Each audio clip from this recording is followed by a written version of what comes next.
Ken smiled nostalgically. Your parents were always a handful.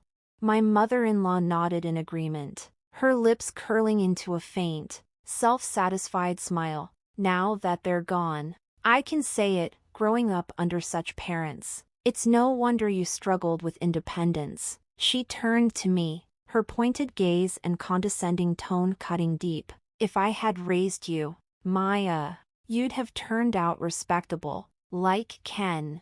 Her words stung, each syllable a sharp insult to my parents' memory. It had only been a week since their tragic car accident, and I was too mentally and physically drained to argue. My parents were respectable people, and I longed to defend them.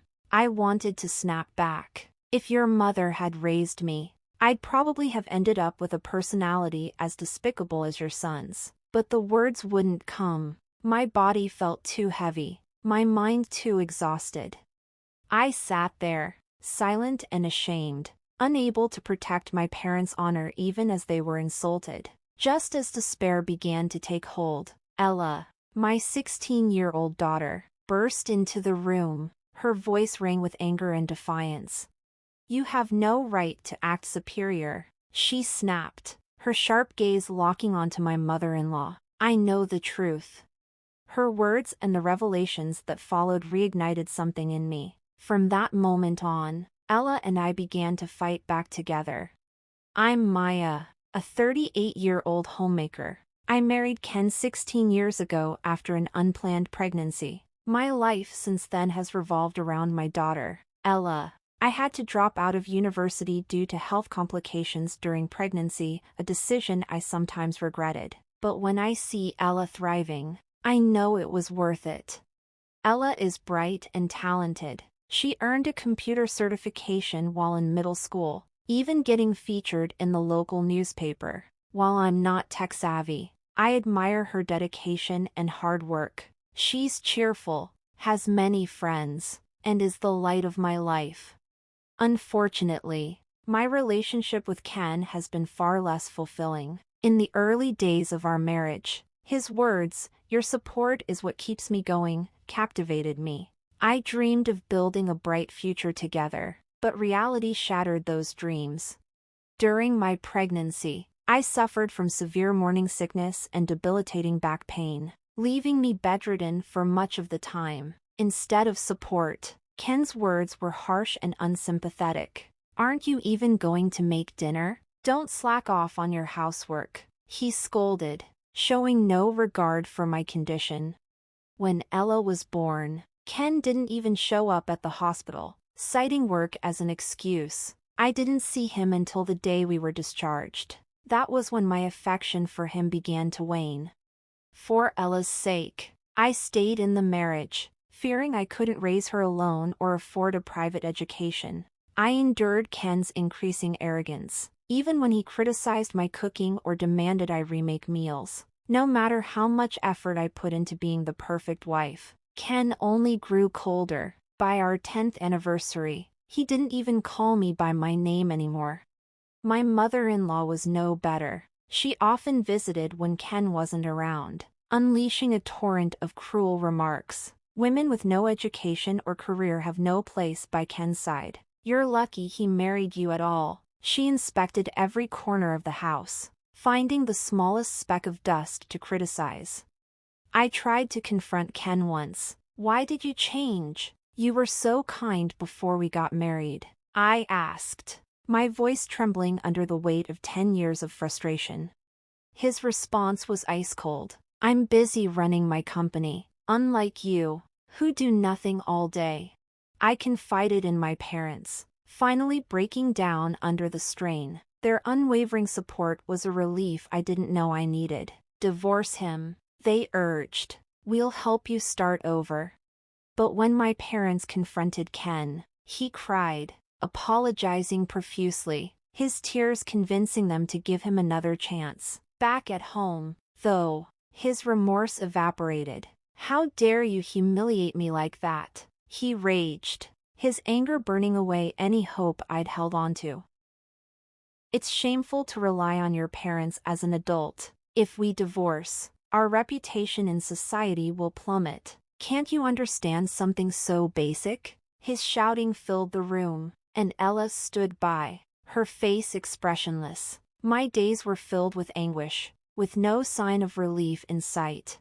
8 years later, tragedy struck. My parents died in a car accident, reportedly caused by pressing the accelerator instead of the brake. I was devastated, unable to fathom how it had come to this, grieving the sudden loss. I barely had time to process my emotions before being thrust into the overwhelming responsibility of arranging their funeral. As their only child, the weight of this duty fell entirely on me. My husband made his stance clear. He would offer no assistance. "It's your parents' funeral. You handle it alone," he declared coldly before leaving for work as usual. Despite his indifference, he showed up at the funeral wearing new clothes and a solemn expression, bowing his head for appearances. The irony wasn't lost on me. I wasn't even allowed to buy new clothes. His true motives became apparent a week later. On Sunday, my husband and mother-in-law arrived at my house, smug smiles plastered across their faces. "We always had trouble dealing with your parents," Ken began with a grin. "But now, they're finally gone," he added. His mother nodded in agreement, chiming in, "If I had raised you, you'd be a fine person like Ken. Your parents clearly failed." Their words were like daggers. Exhausted from the shock of my loss and the strain of my marriage, I had no strength to respond. All I could do was silently apologize to my parents, feeling like I had failed them. Just as despair threatened to consume me, my daughter, Ella, appeared. Her expression was fierce as she addressed my husband and mother-in-law. "Who do you think you are? I know everything," she declared, her words silencing the room. My husband sneered, dismissing her. "Stop talking nonsense and go study. You don't want to end up like your mother," he said. My mother-in-law nodded in agreement, adding, "That's right. Ella should focus on studying so she doesn't turn out the same." Ella remained undeterred.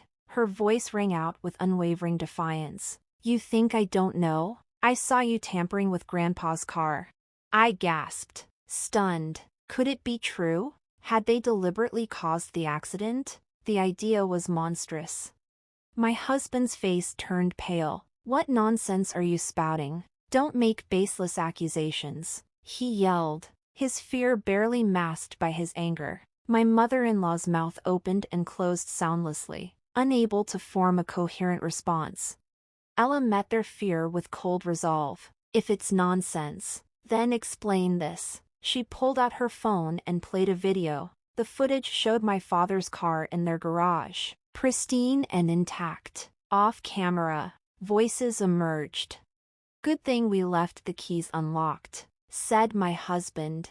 "How did you unlock the garage?" my mother-in-law asked. "I made a copy of the house key while apologizing to her parents," my husband replied. "I borrowed it while Maya was sleeping. She didn't notice a thing." The recording continued, capturing them mocking me and plotting to tamper with the car. "I'll mess with the brakes, there's bound to be an accident sooner or later," my husband said, wiping sweat from his brow. "My anger won't subside until someone gets hurt." His mother's voice chimed in, dripping with malice. "Yes, they deserve to suffer. That'll teach them." The video ended, and Ella turned to her father. "How about it? Still want to call this a lie?" she asked, her voice cutting through the silence. My husband stammered, his confidence shattered. "Why? Why would there be a video like that?"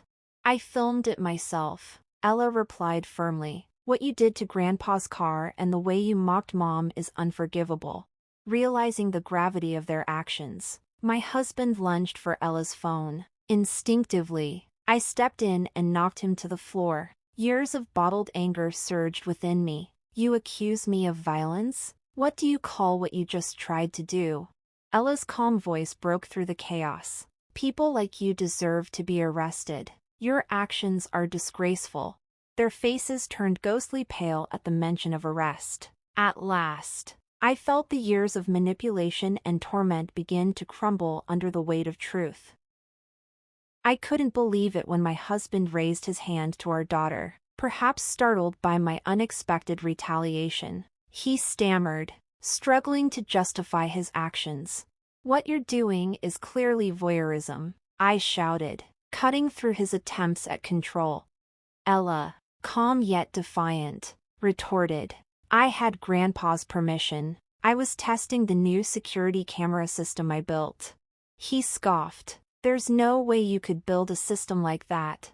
But Ella wasn't fazed. A prodigy in programming, she had received multiple awards and even been interviewed by news crews at her school, accomplishments her father had never cared to acknowledge.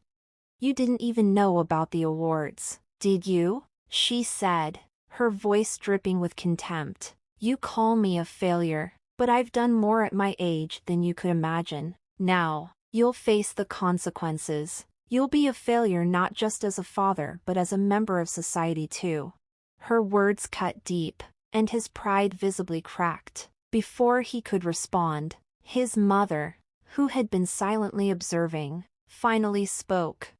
"That's enough. How dare you talk to your father like that? Maybe if your mother wasn't so violent, you wouldn't be either."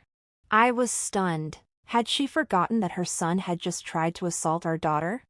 Ella, unfazed, shot back. "Criminals should stay quiet. Breaking my phone was pointless, the data's in the cloud. You can't erase it." Her grandmother looked puzzled. "Clouds? What nonsense are you talking about?" Ella sighed, mocking their ignorance. "Not the sky, I'm talking about the internet. For people who call themselves elite, you sure don't know much about modern technology. Your so-called elitism is just vanity." Her father, desperate to reclaim control, barked. "Who do you think fed you all these years? With whose money?"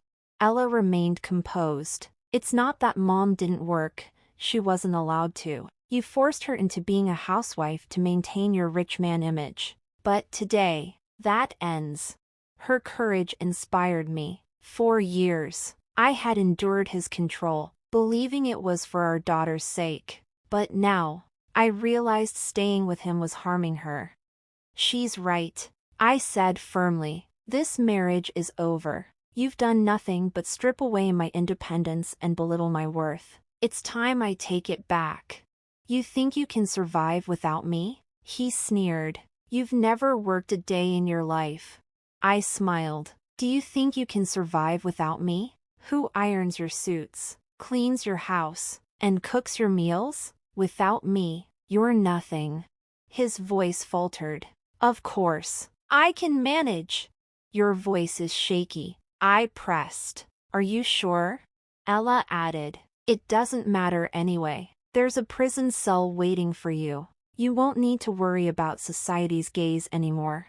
Pushed to his breaking point, he screamed and lunged for the cameras, shouting, "If I destroy the evidence, it's over!" But in his haste, he tripped over my shoes, landing flat on the floor like a flailing frog. Ella calmly called the police, and within hours, both my husband and his mother were taken away. The footage Ella recorded, along with other evidence, ensured their arrest.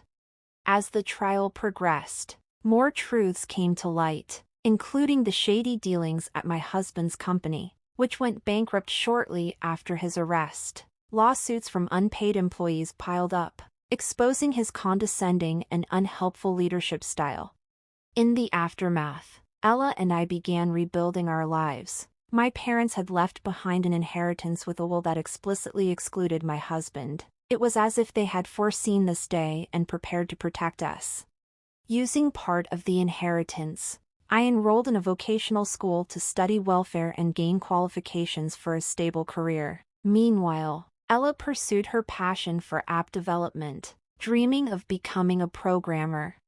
Life as a duo isn't without challenges, but it's also filled with joy and newfound freedom. We're stronger together, and for the first time in years, I feel hopeful for the future.